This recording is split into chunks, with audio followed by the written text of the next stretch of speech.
Peut-être que tu es souvent dans un état de stress, que tu as souvent des carences en magnésium, ou tout simplement que tu as souvent des pertes de concentration. Salut tout le monde, c'est Olectif, bienvenue sur cette nouvelle vidéo. Aujourd'hui on va parler d'un aliment très populaire que l'on retrouve la plupart du temps transformé avec les aliments industriels, à savoir le cacao. La fève de cacao provient du cacaoyer, c'est un arbre qui est originaire du Mexique, il fait pousser des sortes de gousses. C'est un super aliment qui est cultivé depuis très longtemps.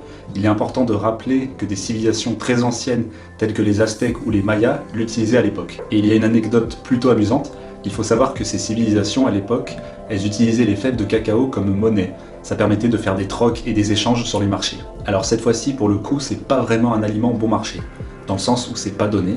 Par contre, il a énormément de bienfaits et on va les voir tout de suite. Le principal bienfait, c'est que c'est une mine d'or de magnésium. Pour 100 grammes, tu vas retrouver quasiment 500 mg de magnésium et ça représente plus de 100% des apports quotidiens recommandés. Et pourquoi c'est le principal bienfait?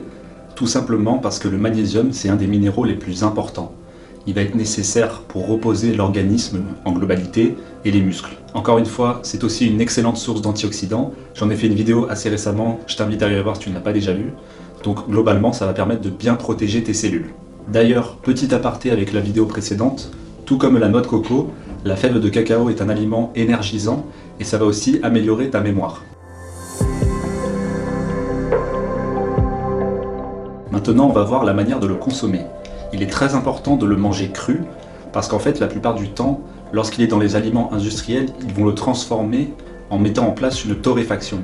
Et en fait, ça va chauffer le cacao et c'est là que les problèmes vont arriver parce qu'en fait, ils vont perdre leurs nutriments et leurs vertus. Si tu n'es pas très adepte du goût amer de la fève de cacao, il y a d'autres alternatives. Tu peux par exemple consommer du beurre de cacao cru ou il y a aussi des chocolats qui sont faits à base de cacao cru et qui sont moins amers.